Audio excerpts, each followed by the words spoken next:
For starters, I mean, I kind of think of every district has a personality. Yeah. I mean, the district that way has kind of a split personality given the area it covers. How would you describe the personality of number 7? I think we're very focused on family, focused on each other, looking at as much as it is. I have some pretty big towns in CD7. It feels very much like I know everybody, I know every neighbor kind of feeling. So like when I'm knocking on doors where my parents live, like right by Pueblo High School, which is my alma mater, I remember the people that live there. Their kids now live in those houses. And just like when I go, talking to people in Nogales, it's like they're generations that have been in these communities. And so they have a long history here like I do. So what helped you acquire that shared history? Living here my whole life, being a part of the community, I think is really important.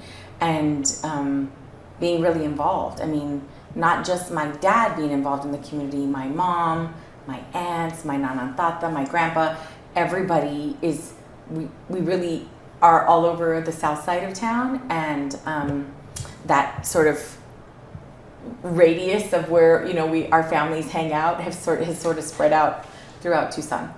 Now I know this is a question you fielded before, but how do you set aside a separate personality from your father and his history in Congress? Because some of your opponents go like, well, it's not an inheritance, it's not a legacy. How do you answer them when they raise that? I am part of my dad's legacy. I'm his daughter.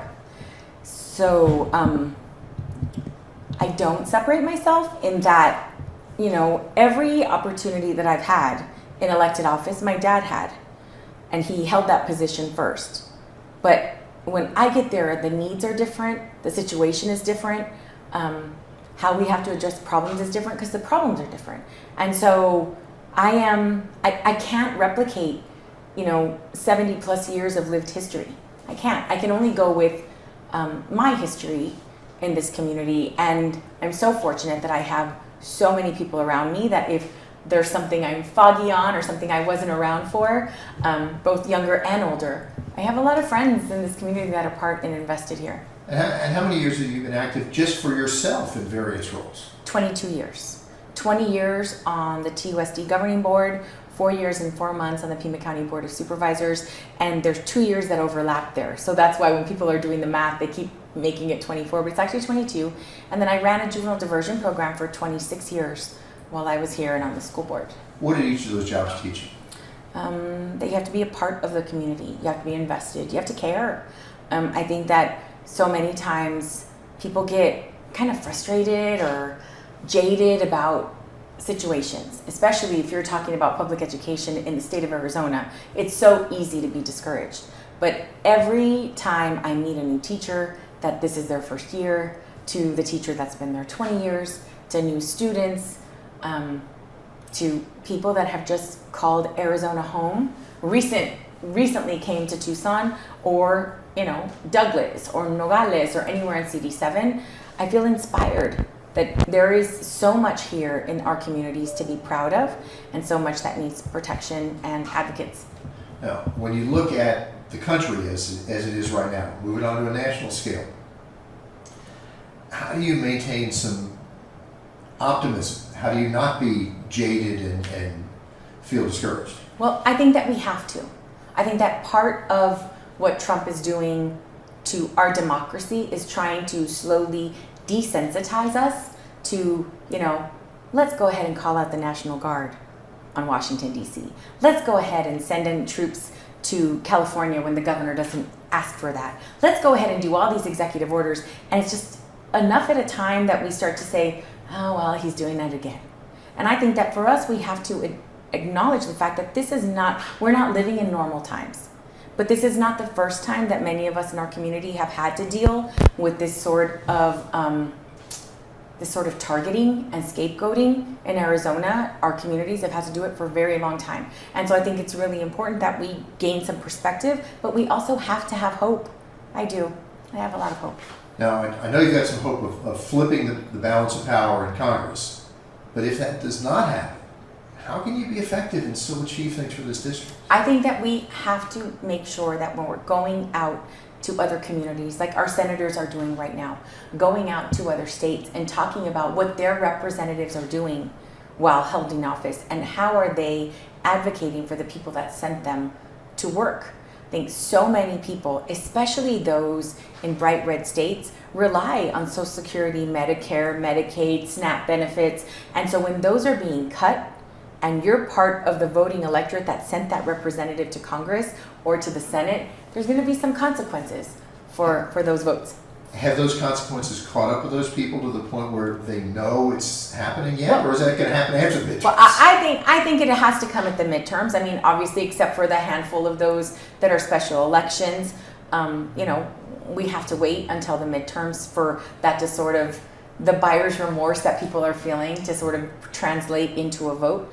And I do think that there are consequences because many of those members are not having town halls. They're not talking to their constituents right now because it's a difficult conversation to have. Now, weren't some elements of the bill that just passed timed so you don't really feel the impact till after the midterm? Yes, that's also true. That's also true. But I think it's something that people are already sensing when, your Social Security check is late, when your schools are dealing with the consequences of the cuts from the Department of Education. Those things are already happening. When you're a veteran and the staff is getting cut at the VA.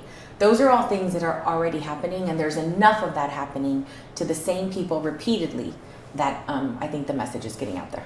There's been a lot of discussion that the Democrats need to come up with a new image, a new game plan to be effective. Do you agree with that? And if so, what changes would you call for? I think it's not a one-size-fits-all for every community. And that's really important. That's something that we saw here in this race where, they were trying to reflect on other cities and sort of superimpose them on what's happening in CD7. That's not the case. And that is the case in every single community. Every district is different. Every community is different. And I think it's important that we get perspective on that and that we need to be very transparent as Democrats as to what we're doing. One of the things and one of the reasons why I think that we lost people in the last election is some people just they weren't motivated to vote. They didn't think that their vote would make a difference. And we've seen just in a recent, city council election, every vote does make a difference and every vote counts. And we have to be the messengers of that hope. Do you think they were complacent? They thought the Democrats would win, or they just thought, well, okay, the Republicans are going to win overwhelmingly, so why bother? No, I don't think that was the case. I think that many people need to be inspired to get involved. And when it feels like a little bit of the same old, or perhaps we weren't communicating effectively how things were going to be different, one of the things that I heard going door to door is, tell me why I should vote, because the last time I just felt like I was voting between the lesser of two evils, and that's not the case. I think that people have to be inspired, and we were able to do that in this election in 117-degree weather to get people out and voting. I think we have to make sure that we're helping to support candidates that are representing the communities that they want to serve.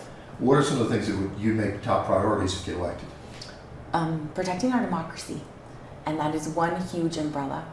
And part of that is Social Security, Medicare, Medicaid, obviously public education, and protecting our environment and protecting and making things affordable for working families. Right now, there's so many that are feeling very much attacked and vulnerable right now. Our immigrant communities, our DACA students. I mean, there's so many people and groups in every single one of our communities across the nation that are feeling very scapegoated and victimized. And so for me, I think it's important to be a strong advocate for those communities. And that's why I say it's the big umbrella of protecting and saving our democracy. If the Democrats do get control of Congress, would there be probably a big effort to just undo a lot of what's been done in the past few months? My hope would be that one of the things that I think is important is that we have to acknowledge that there's work that needs to be done. None of these institutions are perfect, but undoing what has been done is going to be a Herculean effort. It's really not just undoing, it's rebuilding. And that's what we're gonna have to do. Well, I could see how the undoing would have a price tag that would then be hung on the Democrats and become a liability. Well, I think that more people are going to understand very clearly, especially as we head in not just to midterms, but past the midterms to the presidential elections, is so much of what we're dealing with is going to cost the average taxpayer more than what they're saving in their taxes. And I think that that cost is going to translate. And it's translating now. I mean, if you look at restaurants, businesses are closing. And it's because people are afraid to go out to eat. And then they're also like, but I mean, groceries are so expensive. We can't do both. Entertainment, like there's consequences to keeping people at a flat income while everything is going, the cost of everything is going up. Now, I think you mentioned this before, that you've sort of got a base of contacts in Congress already that would probably help you along. Right, we do. I think that we've been very fortunate to have the Congressional Progressive Caucus and all of their members support our campaign, the Congressional Hispanic Caucus as well, a lot of organizations that are very active in our communities, but also in Washington, D.C. We had the largest number of unions and organizations support our campaign, and not from any one demographic. So it's like, it's not just progressives. We also had moderates and other people that want to be part of working together to get things done. So what will it say if you get elected? We'll say that Arizona is sending the first Latina to represent them to Congress because she's from our community and is going to be able to speak for the needs of our community. And I will be incredibly humbled and honored to serve this community in that capacity. I was going to ask you for the because part, so you got to. And I always have to ask the flip side of that question. If you don't succeed, what's that say? I think that our message didn't get through to people that we needed to get out and vote. But that's really one of the reasons why we're going to work really hard to make sure that people remember that this is a special election, that it's not a November election, it's a September election, and that we need people to remember to vote and get the turnout there. Please just talk about the challenge of just how fast these elections have had to be, the primary and now the general. Yeah. Well, if you think about it, today is the 13th of August, and my dad passed away 5 months ago. I mean, it takes a minute. Yeah. Does the fact that you've got a history help on a short race like this? I think experience and investment in your community makes a huge difference, obviously. Because when we had negative attack ads going out against us, mailers going out against us, not advocating for any specific candidate, just no to me, the voters and the people of this community were like, that's not true. I know her. That's not what happened. And I think that being able to have so many volunteers come out and knock on almost 40,000 doors in our campaign made a difference. When those negative ads came out, you'd have a face-to-face person to be able to talk to. And you know, when people were unsure, they had a specific question about me, I was calling them back. I was showing up at the door and saying, is there anything that you wanted to talk to me about? Oh no, I already voted for you. I'm like, all right, thanks. Appreciate well, I was that. going to say, if somebody said like, well, yeah, I do have something I want to talk about, what would that question be? Some of it had to do with talk about what happened with schools and school closures. I think that our voters are incredibly insightful and know that when you live in a state that is 48th, 49th, or like this year, 50th in funding of public education, there are consequences to that. When you are the capital of charter schools, there are consequences to that. And when we have backpack funding, vouchers, and empowerment grants going out all over the place completely unchecked, there are going to be consequences for that. And unfortunately, who ends up hurting is our most vulnerable, which is our school-age children. Now, I'm going to stop it for you. I'm sorry, I didn't notice you have a hair that's right on the other side. There. Thank you. Thank you. Was it brushing on the microphone or just? No, okay. it's fine. It's just. Okay. Now, one of the things you mentioned on your list of issues, and high on the list, was the impact of economic policies that Trump has imposed. Right. Talk about that. I think that so many of that bill, what it did is it's the largest redistribution of wealth in our nation's history. And I think that when we talk about who is going to benefit from the cuts that are happening all over our system, from VA, public education, Department of Labor, scientific grants and research, our libraries, our arts, all of these functions of our government, those programs are being cut away in order to give tax breaks to people who don't need them. I think that when you're the mom of 3 kids in a working family, you're going to feel the impact of those cuts. And I think that that is important, that when we're talking about who this is going to hurt the most, it's going to be our most vulnerable. So in the balancing act, who feels the tax cuts, who feels the program cuts? Both are the most vulnerable. I mean, if you think about it, because if you look at, let's say, the Department of Education and those cuts, that's Title I, Title IX, Title X in our public schools. We have children that go to our schools, a disproportionate number of children with exceptional needs go to our public schools because charters and private schools don't have the capacity or don't want to provide the services that are necessary for individualized education plans.